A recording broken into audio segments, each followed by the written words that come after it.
The Corsican Brothers, a novel by Alexandre Dumas, translated by Henry Frith.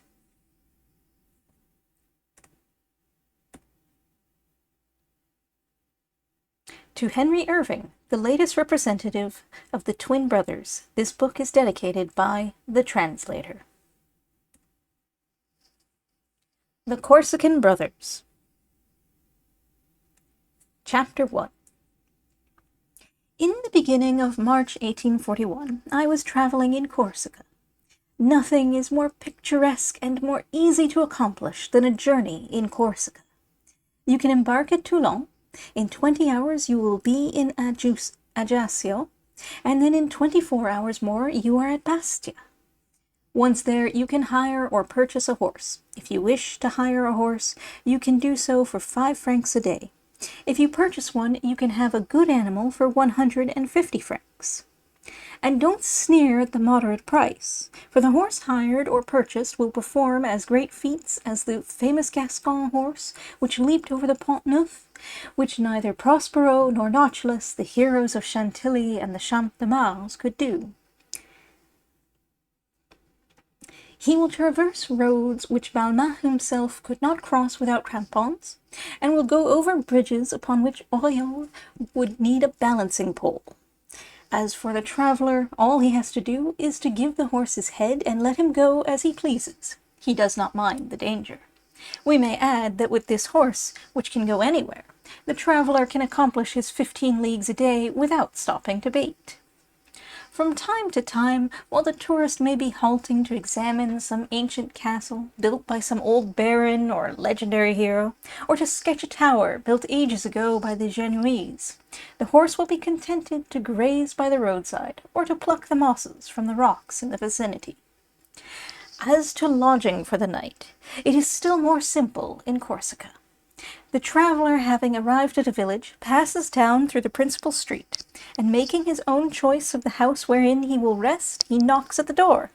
An instant later, the master or mistress will appear upon the threshold, invite the traveler to dismount, offer him a share of the family supper and the whole of his own bed, and next morning, when seeing him safely resume his journey, will thank him for the preference he has accorded to his house. As for remuneration, such a thing is never hinted at. The master would regard it as an insult if the subject were broached. If, however, the servant happen to be a young girl, one may fitly offer her a colored handkerchief, with which she can make up a picturesque coiffure for a fête day. If the domestic be a male, he will gladly accept a poignard, with which he can kill his enemy, should he meet him. There is one thing more to remark, and that is, as sometimes happens, the servants of the house are relatives of the owner, and the former, being in reduced circumstances, offer their services to the latter in consideration of board and lodging and a few piastres per month. And it must not be supposed that the masters are not well served by their cousins to the 15th and 16th degree, because the contrary is the case, and the custom is not thought anything of. Corsica is a French department, certainly, but Corsica is very far from being France.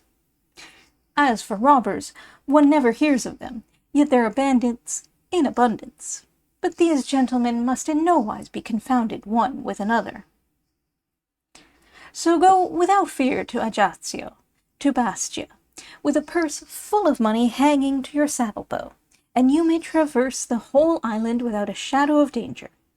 But do not go from Oceana to Levacco, if you happen to have an enemy who has declared the vendetta against you, for I would not answer for your safety during that short journey of 6 miles. Well then, I was in Corsica, as I have said, at the beginning of the month of March, and I was alone, Jadin having remained at Rome. I had come across from Elba, had disembarked at Bastia, and there had purchased a horse at the above-mentioned price. I had visited Corte and Ajaccio, and just then I was traversing the province of Sartène. On the particular day of which I am about to speak, I was riding from Sartène to Sullacaro. The day's journey was short, perhaps a dozen leagues, in consequence of detours, and on account of my being obliged to climb the slopes of the mountain chain, which, like a backbone, runs through the island. I had a guide with me, for fear I should lose my way in the maquis. It was about 5 o'clock in the afternoon when we arrived at the summit of the hill, which at the same time overlooks Olmeto and Solacaro. There we stopped a moment to look about us. "Where would your Excellency wish to stay the night?" asked the guide. I looked down upon the village, the streets of which appeared almost deserted. Only a few women were visible, and they walked quickly along and frequently looked cautiously around them. As in virtue of the rules of Corsican hospitality, to which I have already referred, it was open to me to choose for my resting place any one of the 100 or 120 houses of which the village was composed. I therefore carried my eyes from house to house till they lighted upon one which promised comfortable quarters.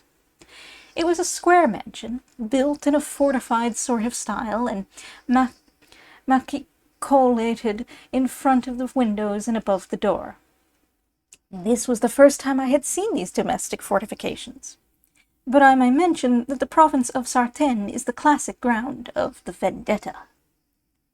"Ah, good," said my guide, as he followed the direction of my hand. "That is the house of Madame Savelia de Franchi. Go on, signor. You have not made a bad choice, and I can see you do not want for experience in these matters." I should note here that in this 86th department of France, Italian is universally spoken. "But," I said, "may it not be inconvenient if I demand hospitality from a lady? For if I understand you rightly, this house belongs to a lady." "No doubt," he replied, with an air of astonishment. "But what inconvenience does your lordship think you will cause?" "If the lady be young," I replied, moved by a feeling of propriety, or perhaps, let us say, of Parisian self-respect, a night passed under her roof might compromise her." "Compromise her?" repeated the guide, endeavoring to probe the meaning of the word I had rendered in Italian with all the emphasis which one would hazard a word in a strange tongue. "Yes, of course," I replied, beginning to feel impatient. "The lady is a widow, I suppose?" "Yes, Excellency." "Well, then, will she receive a young man into her house?" In 1841 I was 36 years old, or thereabouts, and was entitled to call myself young. "Will she receive a young man?" exclaimed the guide. "Why, what difference can it make whether you are young or old?" I saw that I should get no information out of him by this mode of interrogation, so I resumed. "How old is Madame Savelia?" 40, or nearly so." "Ah," I said, replying more to my thoughts than to my guide, "all the better. She has children, no doubt?" "Yes, 2 sons. Fine young men both." "Shall I see them?" "You will see one of them. He lives at home." "Where's the other, then?" "He lives in Paris." "How old are these sons?" 21.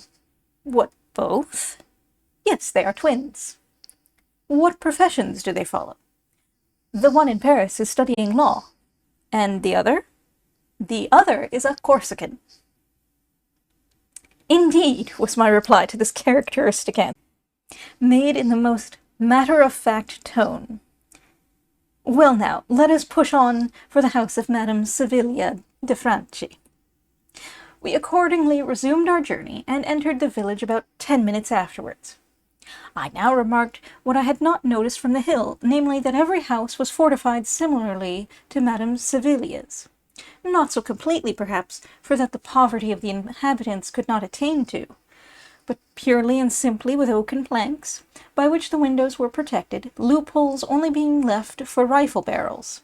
Some apertures were simply bricked up. I asked my guide what he called these loopholes, and he said they were known as archères, a reply which convinced me that they were used anterior to the invention of firearms. As we advanced through the streets, we were able the more fully to comprehend the profound character of the solitude and sadness of the place. Many houses appeared to have sustained a siege, and the marks of the bullets dotted the walls. From time to time, as we proceeded, we caught sight of a curious eye flashing upon us from an embrasure. but it was impossible to distinguish whether the spectator were a man or a woman. We at length reached the house which I had indicated to my guide, and which was evidently the most considerable in the village. As we approached it more nearly, one thing struck me, and that was, fortified to all outward appearance as it was not so in reality, for there were neither oaken planks, bricks, nor loopholes, but simple squares of glass, protected at night by wooden shutters. It is true that the shutters showed holes which could only have been made by the passage of a bullet, but they were of old date, and could not have been made within the previous 10 years. Scarcely had my guide knocked, when the door was opened, not hesitatingly, nor in a timid manner, but widely, and a valet, or rather I should say a man, appeared. It is the livery that makes the valet, and the individual who then opened the door to us wore a velvet waistcoat, trousers of the same material, and leather gaiters. The breeches were fastened at the waist by a party-coloured silk sash, from the folds of which protruded the handle of a Spanish knife. "My friend," I said, "is it indiscreet of me, who knows nobody in Sullacaro, to ask hospitality of your mistress?" "Certainly not, your Excellency," he replied. "The stranger does honour to the house before which he stops.